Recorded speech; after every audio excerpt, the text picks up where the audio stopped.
Oceans cover 71% of the Earth's surface. Deserts take up slightly over 10%. And cities, well, they only cover 3% of our planet. Yet today, more than half of the world's population live in cities, and this number keeps on growing. That's a lot of people occupying very little space. But space isn't the only challenge we face. Every single day, more people are living and working in cities, meaning an increase in urban density and an increase in traffic congestion. It also means more energy and water is being consumed and a lot more waste is being produced. If we want to continue enjoying life in cities and not live in gridlocked urban slums, then cities have to become more efficient and more sustainable. Cities have to be smarter. I'm Jason Pomeroy. I'm an architect, academic and urban planner, and I'm passionate about cities. I want to know what makes a city smart. Is it cutting-edge technology or state-of-the-art infrastructure? Is it top-down control or giving power to the people? And does being smart mean different things to different cities? In this episode, I'll be asking these questions of a place that's been widely hailed as the world's smartest city, but also criticised by some who think high-tech isn't the same as smart.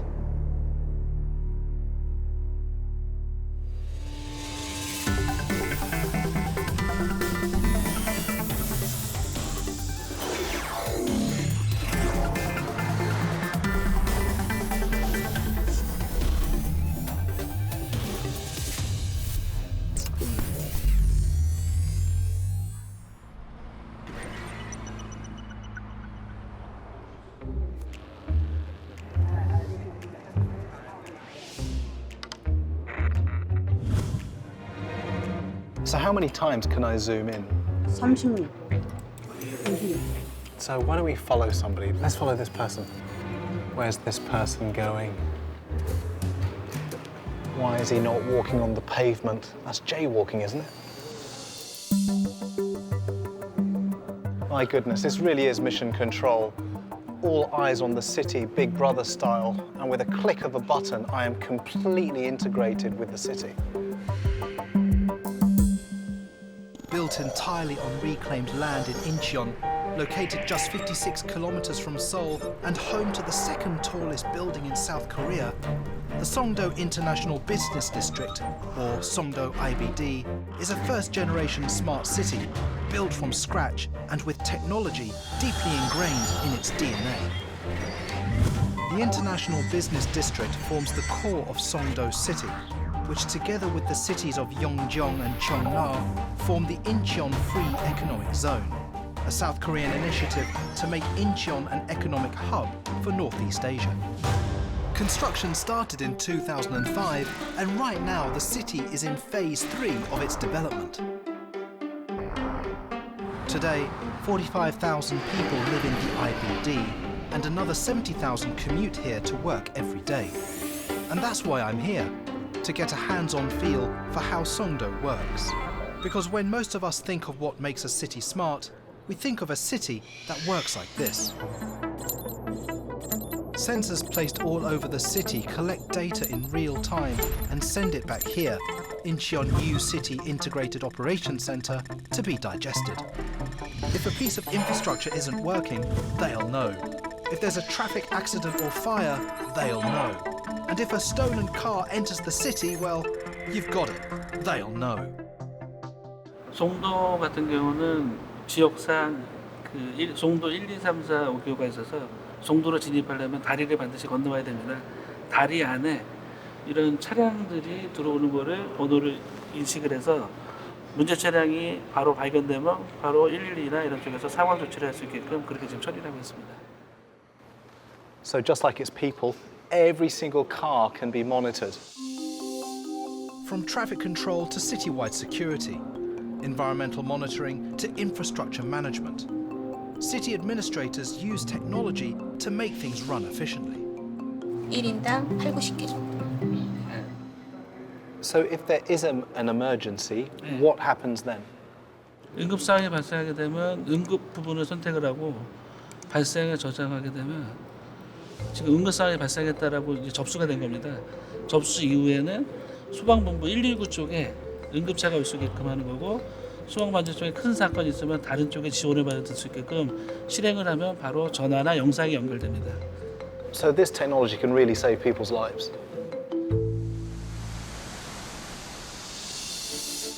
Conceived as a tax-free platform for the international community to be doing business with the rest of North Asia, the Songdo International Business District is one of the largest private real estate developments in history.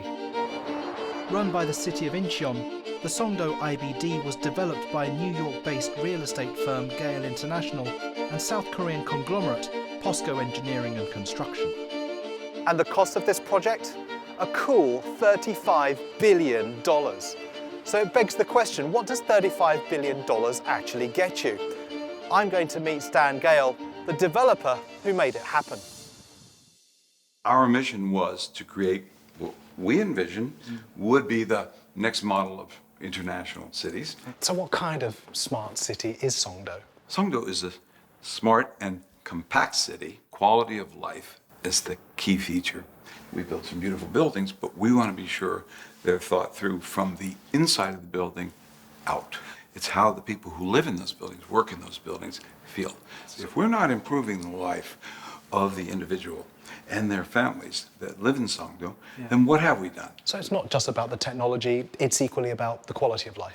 Absolutely.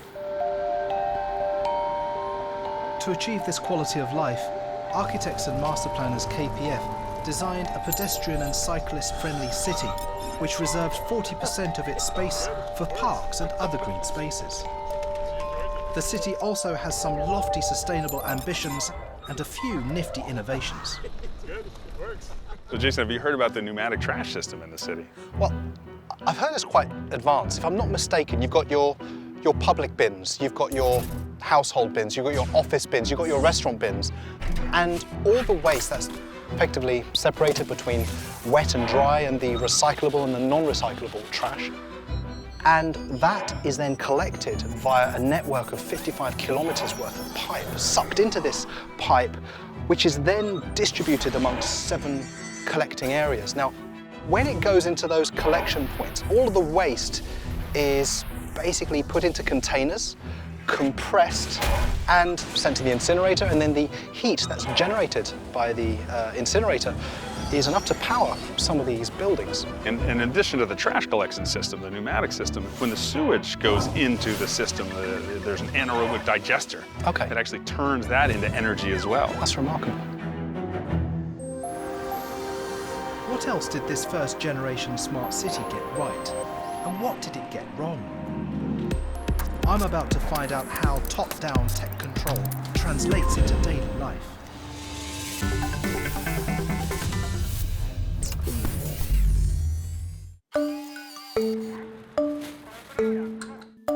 When you live in a totally wired city like Songdo, you can enrich your life without leaving the house. Hi, hello.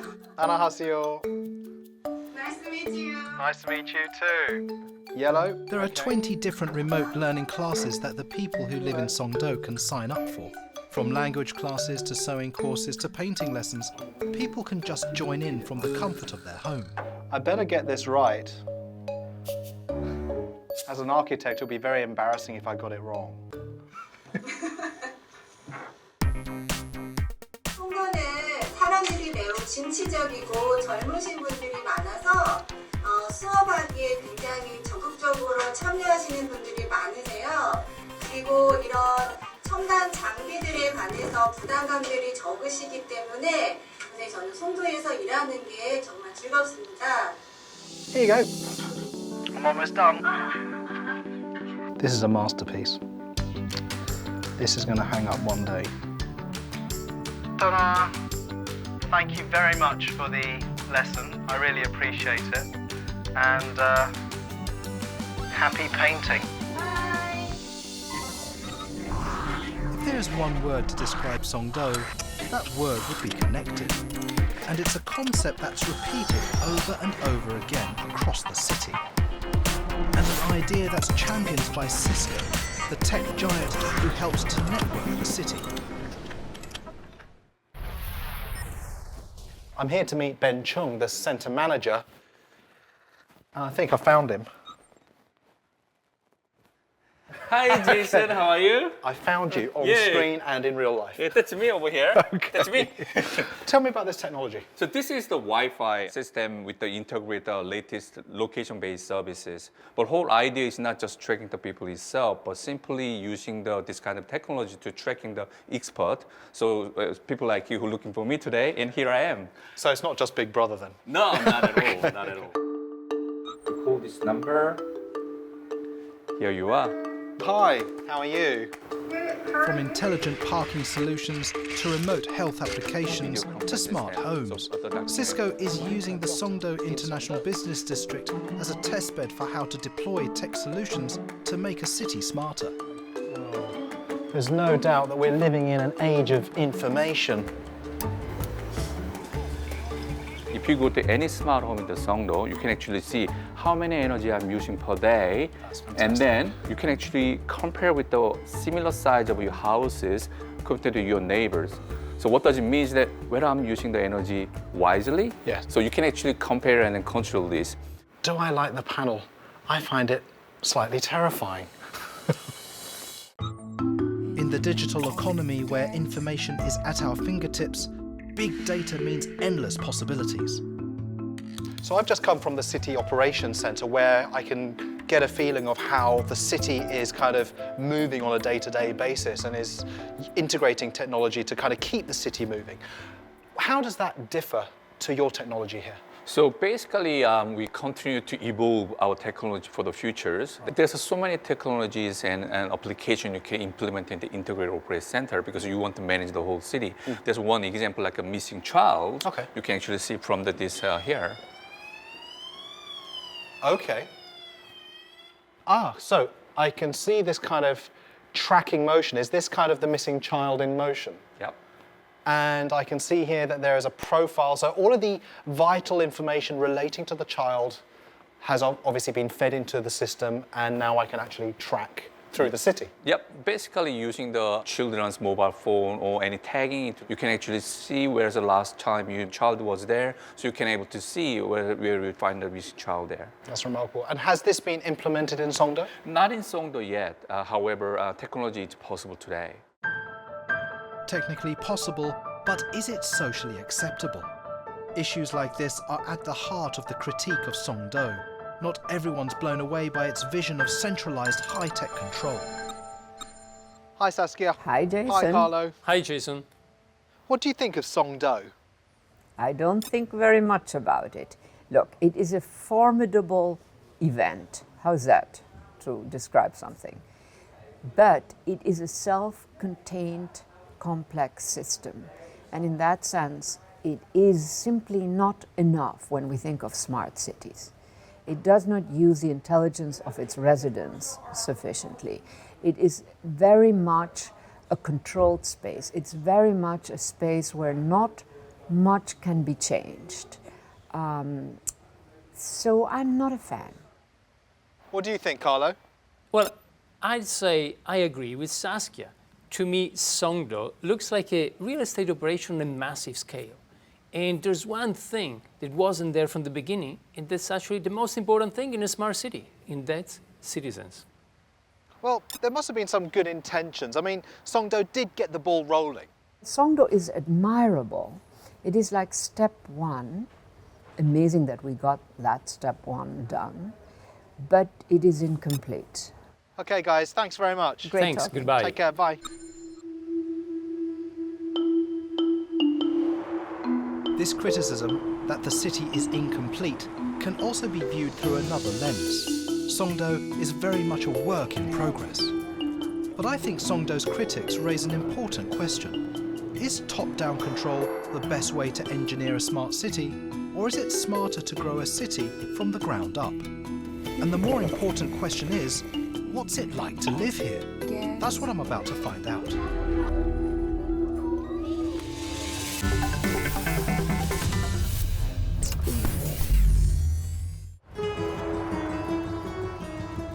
It's 7 a.m. in the morning, and Estelle Chung is getting ready to go to school. Her family moved from Seoul to Songdo in 2013, and instead of a 1-hour bus commute, now it's a 10-minute bicycle ride for Estelle to get to Chadwick International School.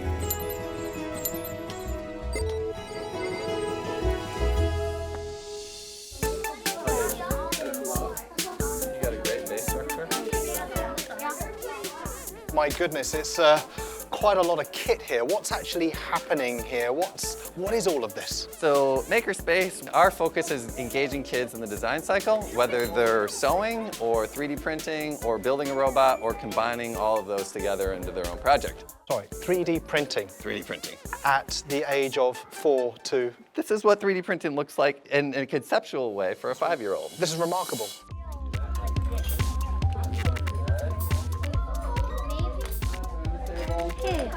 What have you got here? So this is an embody, and we're using this to make some noise and light pictures. Fantastic. And how long have you been doing robotics, Esther? Since first grade. First grade? Not every day, but yeah. Not every Well, still, it's quite amazing, isn't it? I mean, basically, when I was a student, even at secondary school, craft design technology was basically steel, metal work, bits of wood. Certainly not as technologically advanced as this. And ultimately, what are we doing? We're training the architects, designers, and engineers for the future. Good job, guys.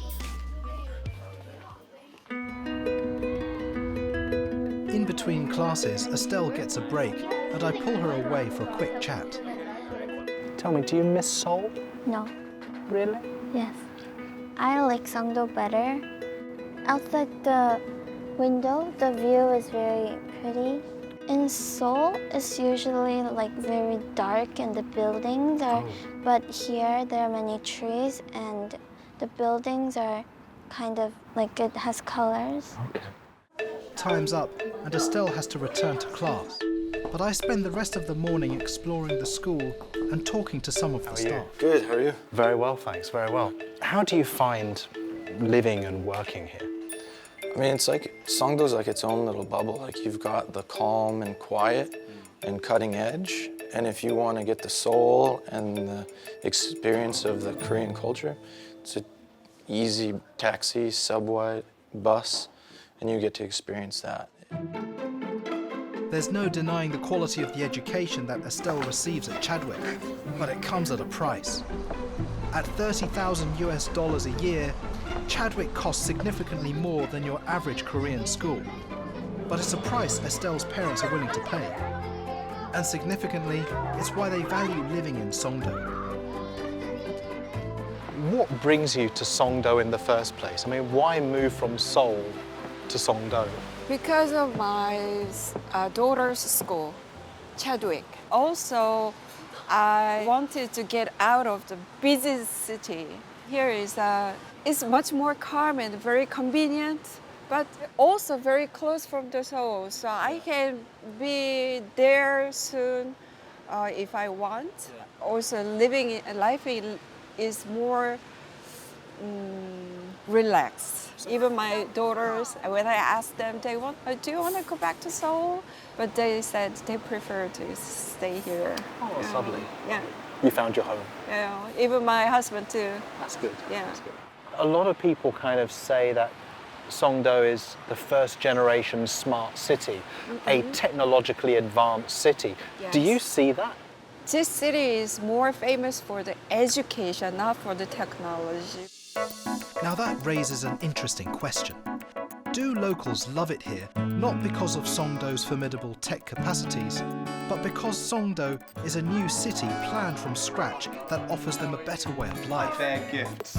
Here's KPU. Thank you for inviting me over. It's lovely seeing you. Cheers. Dr. Jason Pomeroy is Estelle's father, and he owns a dentistry practice in Songdo. He says that the city provides a better environment to run his business. And as we talk, it becomes clear that for the Chung family anyway, Songdo's appeal isn't just practical.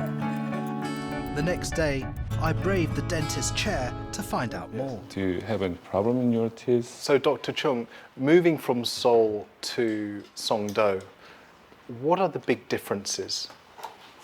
제일 큰 차이는 깨끗한 공기, 또 여유 있는 공간들, 병원을 올 때도 뭐 차 막히는 거 저는 자전거로 출퇴근을 할 수 있을 정도로 아주 편안하게. So does that mean you prefer Songdo to Seoul? 네, 서울보다 송도가 훨씬 좀 좋은 것 같고 서울에서 제가 강남에 살았었는데 물론 거기에 많은 어떤 문화적인 공간이나 뭐 음식점을 비롯해서 이런 것들이 서울이 더 많긴 하지만 송도도 앞으로도 더 못지않게 더 쾌적한 환경에서 그런 시간들을 보낼 수 있을 것으로 저는 기대를 하고 있습니다. Before I leave, I catch up with Richard Nemeth, one of the architects who has been with the Songdo IBD project from the very beginning, to find out what he sees for the future of this city. Songdo is already the first generation smart city, technologically advanced. But maybe some of the technologies are becoming or have become obsolete. How does Songdo remain relevant for the future? When we designed Songdo starting in 2001, 2002, there were no smartphones. They hadn't been invented yet. So the transition already in just a short time has been dramatic. So I think from our point of view is that technology is something that we don't control as an architect, but the layout of the city, creating an environment where people want to be is something that we can control. And we try to create an urban environment that would attract people, that would encourage people to want to apply technology to it so it wasn't a ghost city.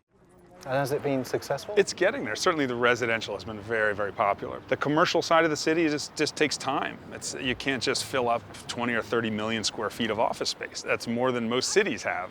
So it just takes time to fill up.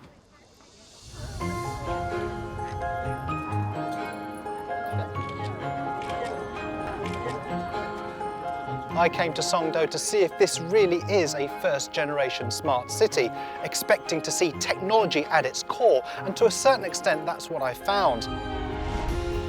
As a green architect and city planner, I can see the potential of having a blank canvas to start from scratch, meaning that you can integrate technology right from the outset to enhance people's lives. But what I found is that people are not just moving here for the technology, they're also moving here for the public infrastructure and the public open spaces. And as the world's smart cities evolve, will Songdo's technological edge still be enough? For many, this high-tech community defines the smart city. But the Songdo of the future will have to keep up with a changing definition of smart.